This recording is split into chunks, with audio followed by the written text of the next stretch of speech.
নমস্কার বন্ধুরা, মায়ের হেসেলে সকলকে স্বাগত।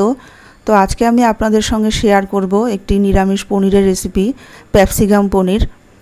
তো তার জন্য আমি এখানে নিয়েছি দেখুন 300 গ্রাম পনির। পনিরগুলোকে আমি এরকম একটু বড় সাইজ করেই কেটে নিয়েছি, আপনারা আপনাদের পছন্দ মতন করেই কেটে নেবেন। আর নিয়েছি আমি একটু আদা, হাফ ইঞ্চি মতন আদা, 4টে কাঁচা লঙ্কা, 4 টেবিল চামচ পোস্ত আর 2 টেবিল চামচ মতন কাজু বাদাম, একটু টক দই আর একটা ক্যাপসিকাম চৌকো করে কেটে নিয়েছি।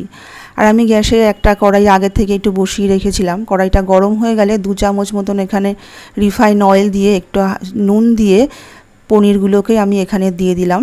পনিরগুলোকে আমি একটু লালচে করে ভেজে নেব, এপিট ওপিট করে একটু লালচে করে ভেজে নেব।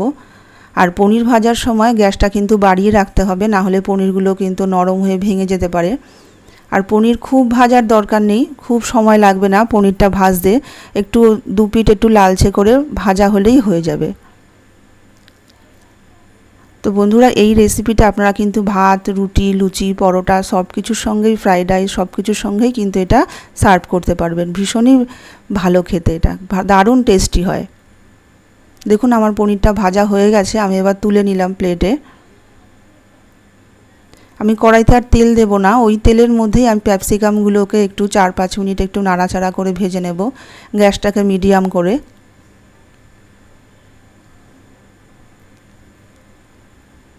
4-5 মিনিট হয়ে গেছে, আমি এবার এগুলোকেও তুলে নেব।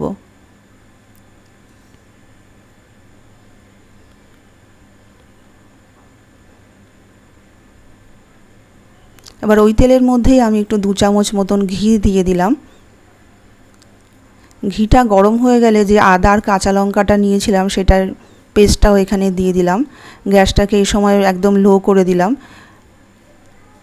আদা আর কাঁচা লঙ্কার যেই কাঁচা গন্ধটা চলে যাবে 2-3 মিনিট পর, তখন আমি এখানে বেটে রাখা যে পোস্ত আর কাজু বাদামটা নিয়েছিলাম সেই বেটে রাখা মশলাটা আমি এখানে দিয়ে দেবো।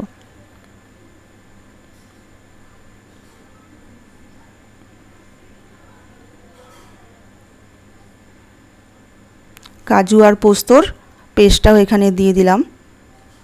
ভালো করে 4-5 মিনিট একটু মিডিয়াম আঁচে একটু নাড়াচাড়া করে নেব, যতক্ষণ না এর থেকে তেলটা রিলিজ হচ্ছে। 4-5 মিনিট পরই দেখবেন এরকম ওপর থেকে তেল ভেসে উঠেছে।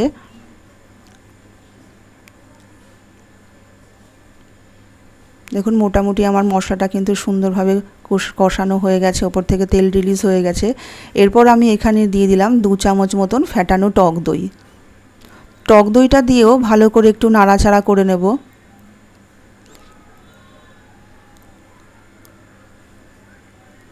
তেলটা রিলিজ হওয়া পর্যন্ত একটু অপেক্ষা করব। দেখুন তেলটাও কিন্তু সুন্দরভাবে উপরে ভেসে উঠেছে, আমার মশলাটা পুরো কষানো হয়ে গেছে।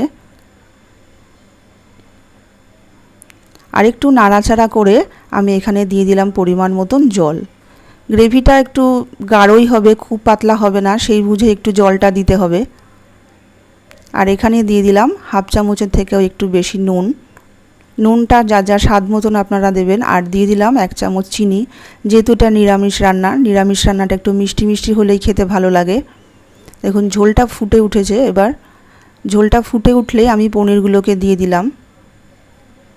আপনাদের যদি মনে হয় যে ভাজার সময় পনিরটা বেশি সিদ্ধ হয়ে গেছে, তাহলে কিন্তু এই ক্যাপসিকামটা বেশি সিদ্ধ হয়ে গেছে, তখন ক্যাপসিকামটা কিন্তু পরে দেবেন, পনিরটা দেওয়ার পর।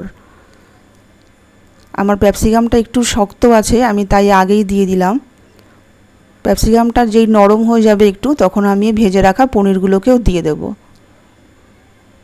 পনিরগুলোকে দিয়ে ভালো করে মশলার সাথে মিশিয়ে নাড়াচাড়া করে আমি একটু ঢাকা দিয়ে রাখবো এই 5-7 মিনিটের মতন।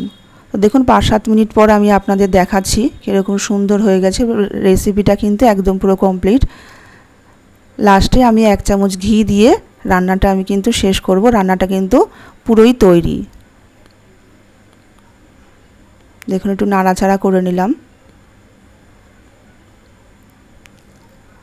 আমি 1 চামচ এখানে ঘি দিয়ে দিলাম।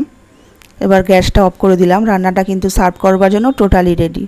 তো বন্ধুরা, আজকে আমার রেসিপিটা কেমন লাগলো লাইক, শেয়ার, কমেন্ট করে আমাকে কিন্তু জানাবেন। আর আমার চ্যানেলটাকে সাবস্ক্রাইব করার একটা অনুরোধ রইল। তো আজকে এইটুকুই। নমস্কার।